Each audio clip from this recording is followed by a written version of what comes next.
민윤기 치료센터. 자, 방탄소년단의 멤버 슈가의 이름이 민윤기인데요. 예, 슈가가 세브란스 병원에 50억 원을 쾌척했습니다. 신문 함께 보겠습니다. 네, 이번 조선일보 기사는 BTS 슈가 세브란스의 50억 자폐 치료센터 건립입니다. 그룹 방탄소년단의 멤버 슈가가 23일 자폐 스펙트럼 장애 아동 청소년을 위한 전문 치료센터 설립을 위해 세브란스 병원에 50억 원을 기부했다. 세브란스 어린이병원을 포함한 연세 의료원을 통틀어 연예인이 기부한 역대 최고액이다. 세브란스 병원은 이날 서울 서대문구 재중관 1층에서 기부자 민 씨의 이름을 딴 민윤기 치료센터 착공식을 열었다고 밝혔다.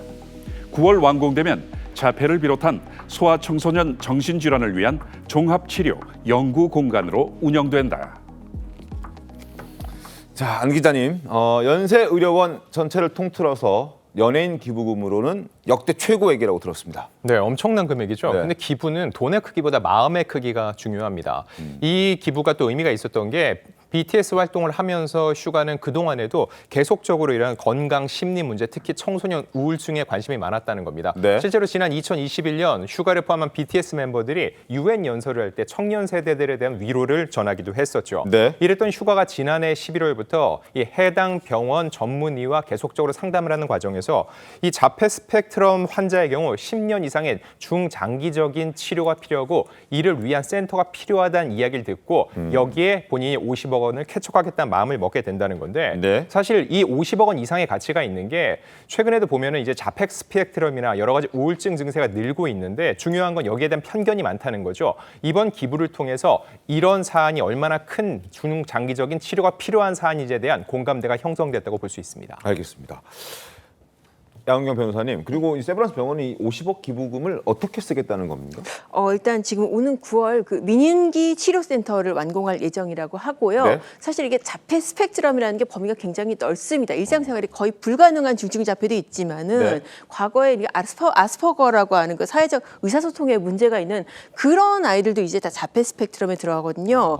그래서 굉장히 지금 치료 대기자가 많습니다. 심지어 지금 이 천근아 교수 같은 경우에 뭐 엄마들 얘기 들어보면은 2029년까지 진료 예약이 닫혀 있다고 그래요. 아, 지금부터? 그렇습니다. 그럼 향후 그래서- 4년을 다 차 맞습니다. 있다는 거죠? 아예 초진 예약을 안 받을 정도로 이렇게 유명 교수님들한테는 진료를 받기 힘들 정도로 수요가 많은 그런 분야입니다. 네. 그래서 뭐 천근아 교수님한테 다 진료를 받을 수는 없겠지만은 이런 센터를 만들어서 그런 치료가 필요한 아이들한테 또 언어 치료라든지 심리 치료라든지 이런 부분들을 지원해 주겠다라는 게 이제 세브란스 측 계획입니다. 그렇군요.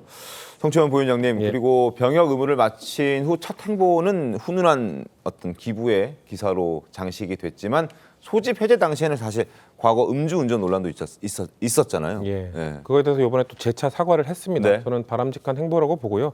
인간은 누구나 실수를 할 수 있죠. 근데 실수를 한 이후에 대처를 어떻게 하느냐, 그것을 어떻게 극복하느냐가 다르게 나타나는 것인데요. 저는 이번에 뭔가 선행을 또 하면서 이런 과거의 잘못에 대해서 재차 사과한 것 아주 바람직하다고 생각을 하고 네. 이런 아이돌, 특히나 이 청소년들이 좋아하는 이 아이돌들 같은 경우에는 과거의 잘못이 청소년들에게 안 좋은 영향을 줄 수 있기 때문에 복귀에 대해서 비판적 여론이 있는 건데 이렇게 선한 행동을 계속 확대해 나가고 과거의 잘못에 대해서도 반성하는 모습을 계속 보인다면은 네. 저는 슈가에 대한 이런 논란은 수그러들 거라고 생각합니다. 알겠습니다. 슈가의 전역으로 이제 방탄소년단 멤버들은 이제 완전체가 됐습니다. 완전체로 이제 만나볼 팬들의 기대도 엄청 커졌을 것 같은데 언제 어떻게 복귀를 하게 됩니까? 팬들뿐만 아니라 외신들도 앞다퉈 보도하고 있습니다. 네. AP통신 같은 경우는 이 BTS의 컴백과 관련해서 알아야 두어야 할 상식들이라는 별도의 기사를 게재하기도 했는데 대한민국의 신체 건강한 남성들이 군대에 가야 된다는 걸 이제 전 세계가 알게 된 겁니다. 게다가 과거에 엘비스 프레슬리가 가장 인기를 누릴 때 직접 군대에 군복무를 한 적이 있었거든요. 뉴욕타임즈는 이 내용까지 인용하면서 BTS의 컴백을 반기고 있는데 가장 궁금한 건 이들이 언제쯤 컴백하는지 여부입니다. 네. 현재 이미 개별 활동을 하고 있는 멤버들이 있기 때문에 7명 완전체가 활동하는 것은 연말쯤이야 돼야 되는 것으로 가능할 것으로 보이는데 중요한 건 하나의 걸림돌이 있습니다. 그들의 걸림돌은 바로 BTS 그 자체입니다. 왜냐하면 BTS에 대한 기대치가 워낙 높고 앞서 쌓았던 업적이 워낙 많기 때문에 네. 이를 뛰어넘을 수 있는 앨범이 언제쯤 완성될지 이게 가장 큰 걸림돌이라고 볼 수 있습니다. 알겠습니다.